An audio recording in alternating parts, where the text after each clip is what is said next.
বন্ধুরা আজকে আমি খাসির মাথা রান্না করা দেখাবো। এই যে বন্ধুরা দেখুন, খাসির মাথাগুলো ভালো করে ধুয়ে নিয়েছি।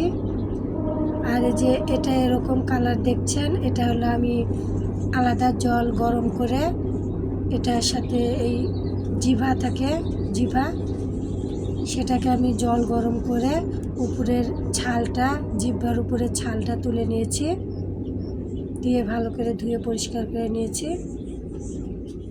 এখানে আমি 4টেখানেক মতো আলু নিয়েছি। আপনারা কমও দিতে পারেন, আলু এর চেয়ে বেশিও দিতে পারেন, আবার নাও দিতে পারেন। আমার আলু খেতে ভালো লাগে, এর জন্য আমি আলু দিয়েছি।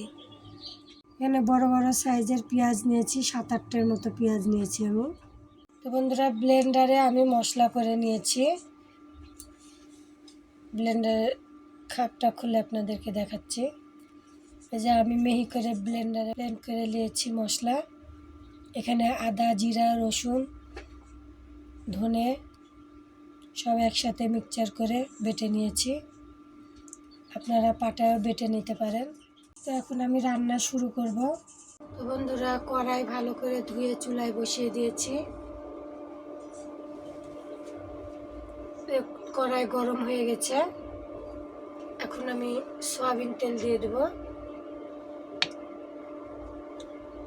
পরিমাণ মতো সয়াবিন তেল দিয়ে দিলাম। কড়াইয়ের তেল গরম হয়ে গেছে। এখন আমি পেঁয়াজ দিয়ে দেব।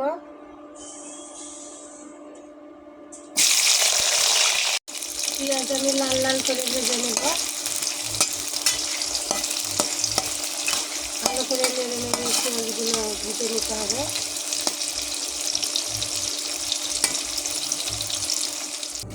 পেঁয়াজ লাল লাল হয়ে গেছে।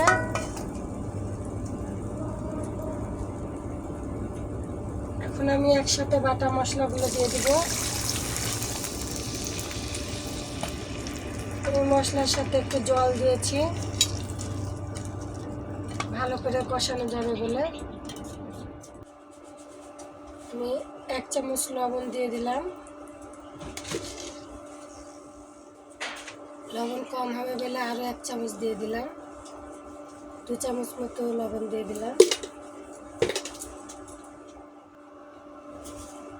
হলুদ 1 চামচ দিয়ে দিলাম। ভালো করে মশলা আমি নেড়ে দেব।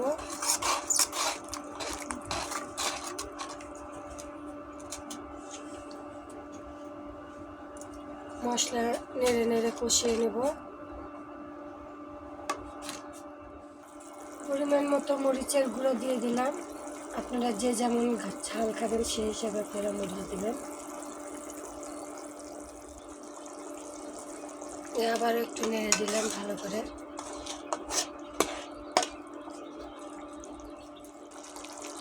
দুটো তেজপাতা দিয়ে দিলাম।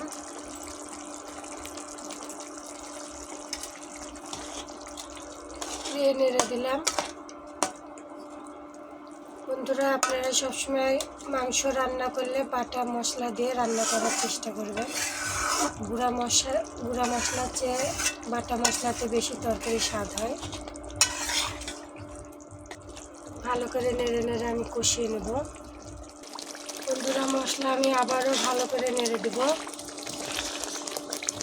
দেখুন বন্ধুরা মশলা আমার কষানো হয়ে গেছে। আপনারা কীভাবে বুঝবেন যে মশলা কষানো হয়ে গেছে? এই যে মশলার উপরে যখন তেল ছুটে যাবে, দেখুন মশলা থেকে তেল ছুটে গেছে, তাহলে বুঝবেন মশলা কষানো হয়ে গেছে।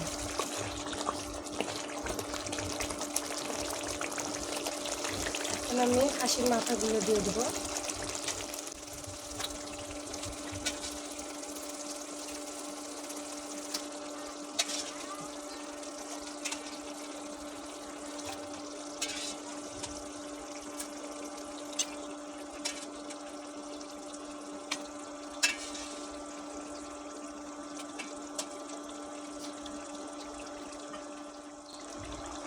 সবটুকু মাথা দেওয়া হয়ে গেছে। এবার আমি ভালো করে নেড়ে দেব। ভালো করে নেড়ে নেড়ে কষিয়ে নেব। মাংস আবারও নেড়ে দিলাম।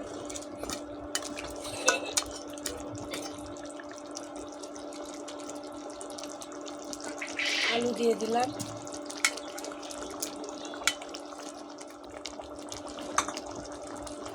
আবারও ভালো করে নেড়ে দেব।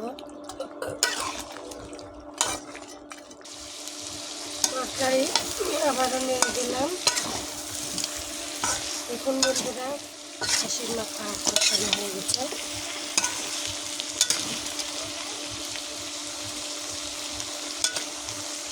দেখুন তেল ছুটে গেছে, তেল ছুটলে বুঝবেন কষানো হয়ে গেছে।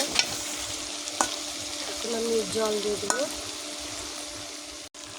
পরিমাণ মতো জল দিয়ে দিলাম। ভালো করে নেড়ে দেবো।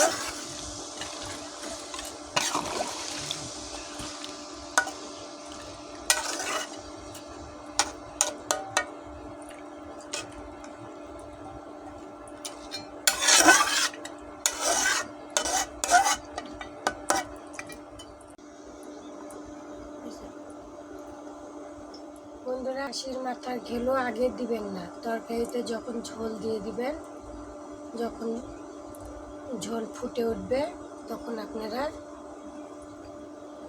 ঘেলু দিয়ে দিবেন। আগে যদি আপনারা দেন তাহলে এটা গলে ঝোলের সাথে মিশে যাবে, এজন্য আপনারা ঝোলের সাথে পরে আলু কুচি দিয়ে দেবেন, তাহলে এটা ভেঙেও যাবে না, গোটা গোটা থাকবে। ঢাকনা দিয়ে ঢেকে দেবো। তরকারি আবারও নেড়ে দিলাম।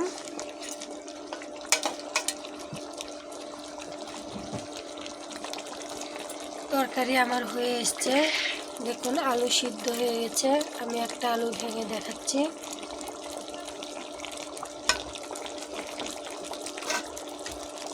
আলু সিদ্ধ হয়ে গেছে। তরকারি এখন আমি নামিয়ে নেব। দেখুন কালারটি কত সুন্দর হয়েছে। এইভাবে আপনারা বাসায় রান্না করে খাবেন, খেতে ভালো লাগবে। খাসির মাংসের চেয়ে খাসির মাথাই বেশি আমার কাছে ভালো লাগে খেতে। আপনারা এইভাবে রান্না করবেন, খেতে ভালো লাগবে। তো বন্ধুরা, তরকারি হয়ে গেছে, এখন আমি নামিয়ে নেব। একটু হালকা ঝোল ঝোল নামাবো, এই কারণে যে ঠান্ডা হলে তরকারি আবার জমে যাবে। বন্ধুরা, কড়াই আমি নামিয়ে নিয়েছি। দেখুন বন্ধুরা, ভাপ উঠছে। তরকারি এখনো অনেক গরম আছে। আমি নামিয়ে গরম মশলা দিব। গরম মশলা ভালো করে বেটে মিহি করে দেবেন। আমি ব্লেন্ডারে বেটে নিয়েছি।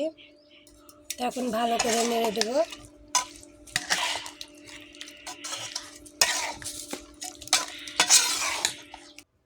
তো বন্ধুরা, দেখুন খাসির মাথার তরকারির কালারটি কত সুন্দর হয়েছে। এভাবে আপনারা বাসায় রান্না করে খাবেন, খুব ভালো লাগবে খেতে, অনেক স্বাদ হবে।